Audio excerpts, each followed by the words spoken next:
जय माता दी दोस्तों। वर्ल्ड बेस्ट मैजिक में आपका हार्दिक स्वागत है। कैसे हैं आप सब? ये बताने के लिए कमेंट बॉक्स में जय माता दी जरूर लिखें। दोस्तों, सुहागिन महिलाओं के लिए हरतालिका तीज के व्रत का विशेष महत्व है।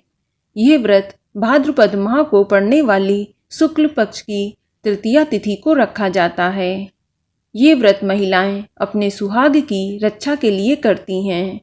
वहीं कुंवारी लड़कियां भी अपने मनपसंद वर की प्राप्ति के लिए यह व्रत करती हैं। दोस्तों, इस वीडियो में हम बात करेंगे कि आप हरतालिका तीज का व्रत कैसे करें, इसकी पूजन सामग्री और संपूर्ण पूजा विधि क्या है।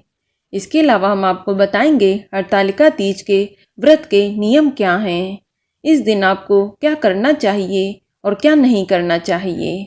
साथ ही हम आपको बताएंगे कि हरतालिका तीज का व्रत आपको कब खोलना चाहिए और क्या खाकर खोलना चाहिए।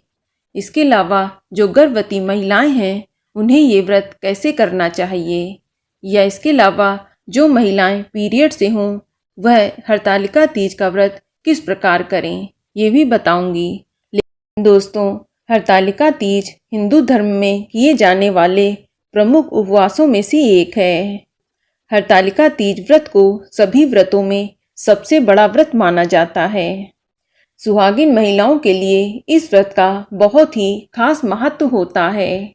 इस व्रत में भगवान शिव, माता पार्वती और गणेश जी की पूजा होती है। इस दिन सुहागिन महिलाएं अपने पति की लंबी आयु के लिए व्रत रखती हैं और भगवान शिव और माँ गौरी से सदा सुहागन का आशीर्वाद मांगती हैं। आपको बता दें कि हरतालिका तीज का व्रत निर्जला और निराहार होता है, जिसमें महिलाएं रात्रि जागरण करती हैं और व्रत को संपूर्ण करती हैं।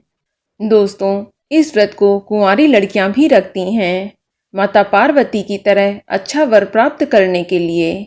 इसलिए जो भी कुंवारी लड़कियां व्रत रखना चाहती हैं तो वह यह व्रत रख सकती हैं। दोस्तों, हरतालिका तीज का व्रत भगवान शिव और माता पार्वती जी के पुनर्मिलन के उपलक्ष्य में मनाया जाता है। चलिए अब हम जानते हैं हरतालिका तीज व्रत से जुड़े नियमों के बारे में।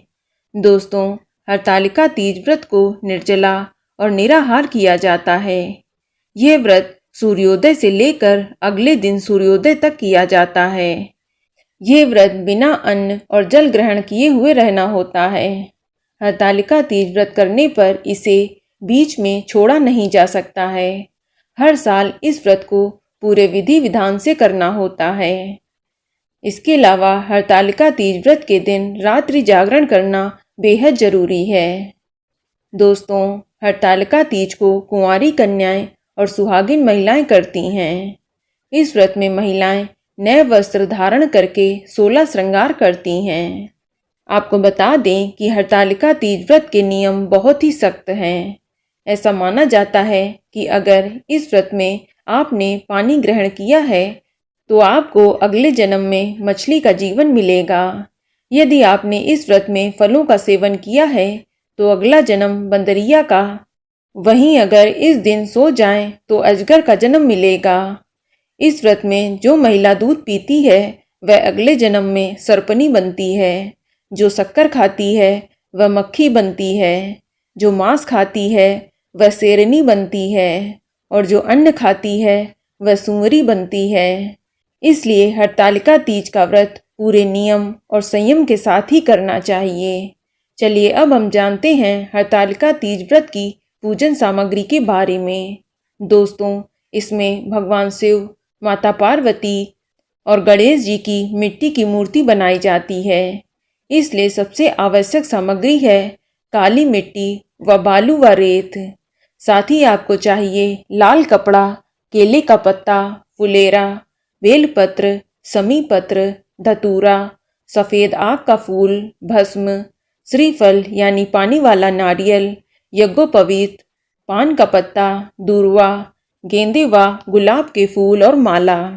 साथ ही आपको चाहिए ऋतुफल, मेवा, मिष्ठान, बेसन से बने हुए माता पार्वती जी के जेवर, साथ ही श्रृंगार का सामान यानी सुहाग की पिटारी, वस्त्र, धोती या गमछा, घी, कपूर, सफ़ेद चंदन, रोली, सिंदूर, अक्षत, जल कलश, गंगा जल, पंचामृत में दूध, दही, घी, शहद, शक्कर। इसके अलावा आम का पत्ता, सुपारी, लौंग, इलायची आदि सामग्री लेकर विधिवत पूजा करनी चाहिए। चलिए अब हम जानते हैं हरतालिका तीज की संपूर्ण पूजा विधि के बारे में। दोस्तों, हरतालिका तीज की पूजा प्रदोष काल में की जाती है।